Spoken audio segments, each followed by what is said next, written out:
I'm really glad y'all decided to come out tonight. So, Final Fantasy VII. This slide used to contain Neon Genesis Evangelion. One thing I like about Final Fantasy VII, anyone who's played the game knows this game rips off a lot. It rips off Norse mythology. The city is Midgard.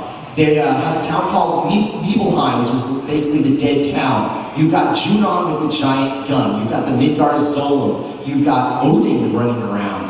This game really rips off that. But you've also got Sephiroth, which is in himself a Kabbalistic concept, doing the same thing, ascending to godhood. This game takes from so many sources. Looking at the summon materia, Shiva, Ifrit, Odin, all these different cosmologies, all these different gods, sandwiched together into one game with a whiny dude with a big sword. Who here has not played this game?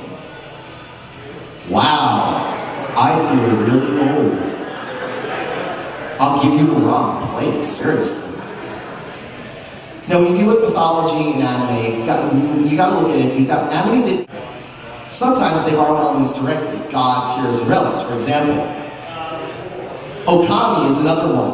Before someone brings it up. Okami, but I had to truncate the panel. God of War is a good example. There's Odin, Final Fantasy VIII mod. What I love about it is the horse has the right number of legs. We have the Norns, the goddesses of fate, going around screwing with people. Or Lenneth. I love Valkyrie Profile. I love how Valkyrie Profile is so accurate. You snatch them up at the moment of death, train them, and then send them into battle. You send them to Valhalla to fight. Gilgamesh, the Lord of Uruk, who shows up in many of the Final Fantasies, often fought accompanied by his mythological companion Enkidu. Excalibur. You're all laughing at the one from Soul Eater, aren't you? Yeah. Sometimes you'll find them taking concepts, for example, Shin Megami Tensei. And what I loved about this is Beelzebub, a lot of the original images of him show him as this giant insect. Another good example, Yggdrasil from Ring Daughters of Nemesis. That is one of my favorite shows right now because it's got Norse, Greek, and Egyptian. And somehow they make it work. Or the sacred birds. On top is the Thunderbird. On the bottom is the Firebird. I don't know if the Native Americans have an ice bird. Yeah, probably. Another good example. Link, he came to town, he came to save the Princess Zelda. Every single game. And you know what? Nobody cares. Or, the Holy Fool takes many forms. This guy replaced Goku because Dragon Ball shows up everywhere. But anyone who here has not played Final Fantasy IX, you owe it to yourself. It is the most lighthearted of the games. It mixes in Kierkegaard, Nietzsche, and Camus into the storyline. And this guy is the first Square hero in I don't know how many games to not be an emo amnesiac. 3 hours into the game, he grabs the princess's ass and says, "Ooh, solved." There's one moment in the game where he's emo, and it's for about 10 minutes. And then he's back to his wisecracking self. He has a legitimate reason to be emo. He's not being emo because it's cool like Squall or because he's Cloud. He's emo because like his entire worldview is shaken.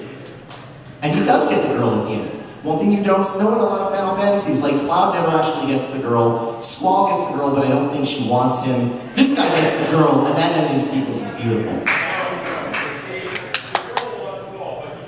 Yeah, well, in the end, they're sort of making out, but it looks icky. Now, Stranger in Strange Lands. I use the science fiction novel by Robert Heinlein because it's a great idea. The outsider experiences a new culture drastically different from their own. A mythological device, the hero finds himself in a world where they must survive and thrive despite being disadvantaged. Many of the challenges the hero faces forces him to re-examine his own sense of values.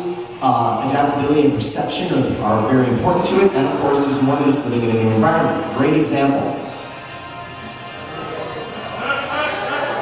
Another great example. This one, everyone should know this one. And for those of you chill, who here grew up in the 1980s and early 90s? This one's for you. For those of you who don't know Captain and the Game Master, he was a douche named Kevin who got sucked into the video game world. My friends and I figured out, in our modern world, any single human, he was the greatest Nintendo player on earth, but by our modern standards, I'm pretty sure everyone in this room could trounce him. In GTO before. I had to put a tragic mix right here. Galuf from Final Fantasy V, he's your character for the first half of the game. Everyone talks about Aeris being the first main character to die in Final Fantasy. Galuf was the first one to die. Galuf dies, he sacrifices himself to lay the own down on X-Death, and then his granddaughter joins the team. And he still influences them afterwards, they talk about him a lot. Which one? Oh yes! Yeah. Well, you know, it's like everyone talks about Aeris. Sorry, man. Cloud lied, Aerith died. Anyway.